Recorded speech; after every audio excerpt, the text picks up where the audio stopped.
7:40. Oh, hello. Who's that? What's going on? What's going on? Let's go through some of the headlines with radio and TV broadcasters extraordinaire David Hamilton and Stephanie Tedeschi. Morning to you both.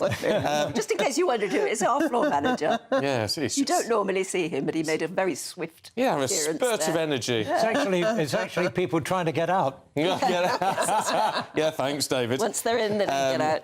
Let's talk a quick look at Farage again. Yeah, well, we didn't think he would get this far, but he has. He's managed to silence his critics. He's given ITV money's worth of rumoured 1.5 million. He's made it to the final. He's going to be a very happy lad. You'd do it for that, wouldn't you, David? I think the great thing about Nigel is that he's had so much exposure. And literally, and we've seen another side of him. Yes.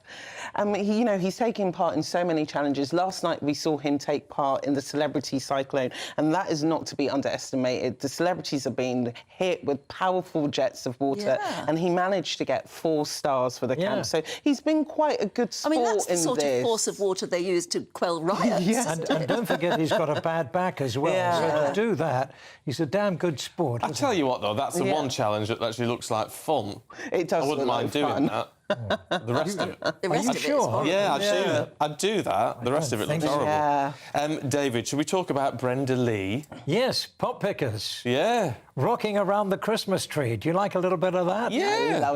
It's an absolute classic. Yeah. Do you know that came out 65 years ago? Hard to believe that. And it was Little Miss Dynamite, wasn't it? Brenda Lee, who, by the way, is 79 tomorrow. It's her birthday tomorrow. Wow. And how can she celebrate? Because at last, after 65 years, she's #1. Yes. Oh, look at Rocking her. around the Christmas tree. Can you believe it? What's happened? Why is it? I don't know. Yeah. But I don't think it'll stay there for long, because you know what'll take over from it? What? The Pogues. The Pogues. Of course. So she needs to enjoy her moment in the sun. Yeah. But it's great. It's a great record. I think it's fantastic. I mean, and to be at 79, and she's going to have a #1. Good on her. What a party! She's still going strong. You see. That's I lovely. wonder if we can get her on the show. Oh, that'd be amazing. Small but well marked. Well, Oh, good on her. I do like Christmas songs, and I think it's quite good digitally now that the younger generation get to find out about these kind of tracks, and that's why they go to #1. Do you remember that was a hit later on? Do you remember who did it later on? Who? Was it Mel and Kim, wasn't it, who did it later on? Did and there's also another great version you should listen to by the Jets. Wonderful. Yeah. I love Christmas songs. They're my favourite. And the one place you sort of always are exposed to Christmas songs, of very new and old, is when you're doing the shopping. Oh, I love it. I love it, because you actually find that that's the... it's a year since you last heard it. Yeah, but the problem with that is I end up pushing the trolley round Sainsbury's and actually find myself singing, and then Why people looking at you. That's the part of everybody the does. spirit. They look at you because they know who you are. So Probably because I'm singing like a tuneless. Either that or they think you're a shoplifter. Oh, well, definitely not one of them. Disapprove. Stephanie. Yes. You guys are Doctor Who fans. Oh, yeah, Yeah, absolutely. Were you watching last night? No, I'm saving these up. Oh, please do. Well, last night saw the 15th Time Lord make his debut in Kutu Gatwa. He's the... How do you say it again? In Kutu Gatwa. Yeah, he's the first black Doctor Who, so you can imagine a lot of people saying Doctor Who's gone woke, but fans are more annoyed. It's about time. Well, the show's now celebrating its 60th anniversary. We've had a woman, so why not a black Doctor Who, which will be interesting to see how he does. He starred in Sex Education. He's quite a good actor, so it'll be interesting to see how he pulls off. But fans are up in arms about something else. So he made... I'm going to give you a bit of a mini spoiler, guys. He made his debut yesterday alongside David Tennant. Usually when you're handling from one doctor to another, they kill the previous doctor off. They haven't done it this time, so they're going to have both of these doctors... What, existing in the same timeline? Yes. They've got a bi-regeneration, that's what they're calling it. So both of them are going to exist. But I think the reason why that's happening is because Disney has bought the rights for it. So I think there will be a spin-off. That's the reason. I think that's what it is. I think there will be a spin-off with David Tennant in a separate world. Wasn't there one... Oh, I don't know what to make of that. I don't know. Wasn't there one doctor who wouldn't meet the other doctors? Tom Baker. Was it Tom Baker. Yeah. And they had a convention, and he said, I don't want to meet any other doctors who came along after me. And people said, but you're dead.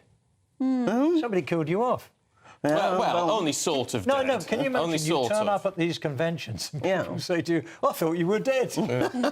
Oh, bless him. I love Tom Baker. Yeah. He was always a bit grumpy, though, isn't he? Yeah. Apparently so. Yeah. Oh, yeah. But he's just... The man's a legend. A legend. No, I don't know what's going on. I'm going to have to watch this. Well, I will be watching the David Tennant thing.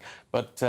I'm quite glad he's still going because he was a fine. Yeah, I think people really liked him, so I think that hence why they're going to be keeping both of them on in two separate worlds. Yeah, I mean, he was brilliant as Doctor Who. What's Nkuti looking like? Is he going to be a young, sexy Doctor? I think he's or going to what? be quite very handsome, very laid back. He's very laid back. He's very flamboyant, but he's the first also gay.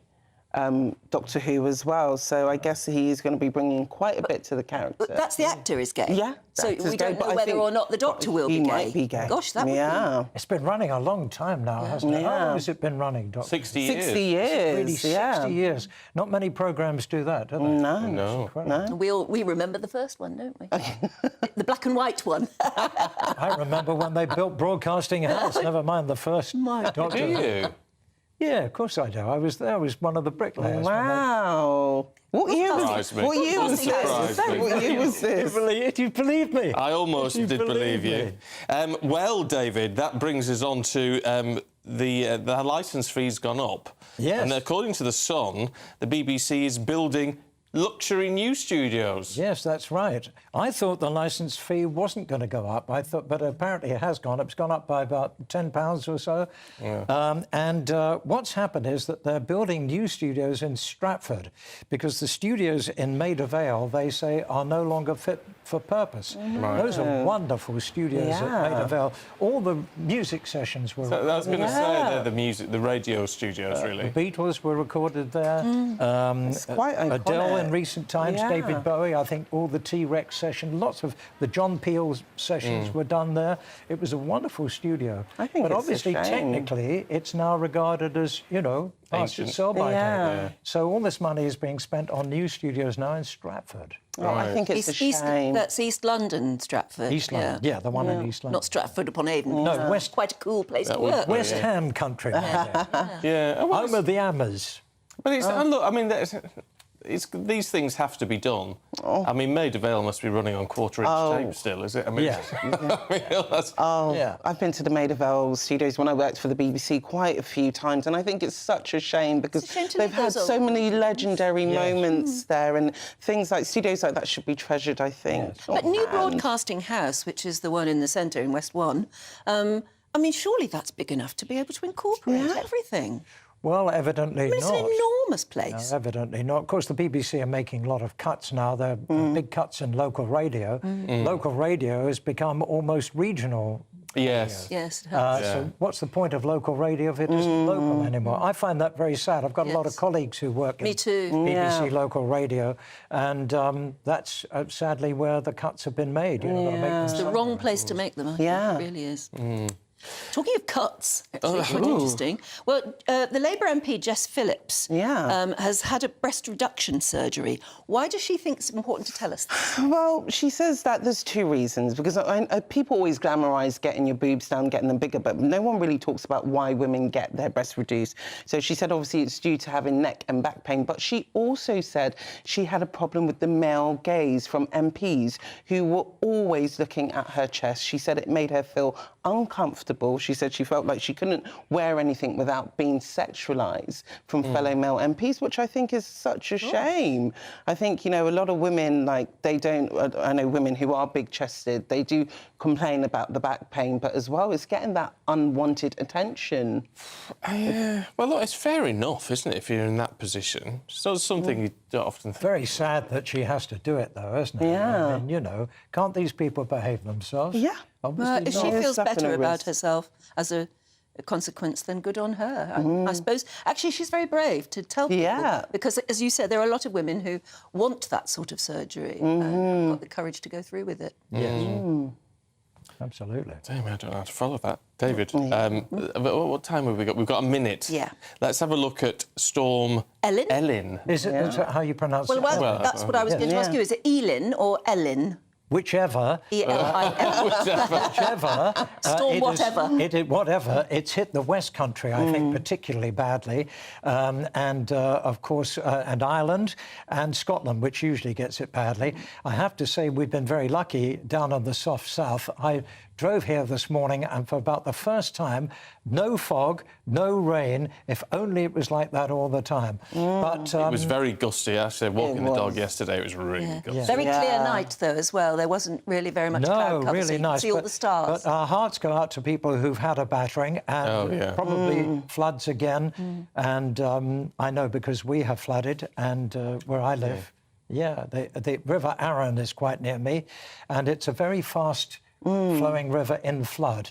So that's the problem if you live near a river anywhere. And of be course, quite dangerous. Near the coast. So our heart's going out to those of you who have suffered from Ellen or Elin or whatever we call it. It's not Ealing, is it? And Fergus on the way next. Ellen. Right, lovely. Thank you both. We'll see you a little bit later on. See you later. In the meantime, let's catch up with the forecast with Ellie. A bright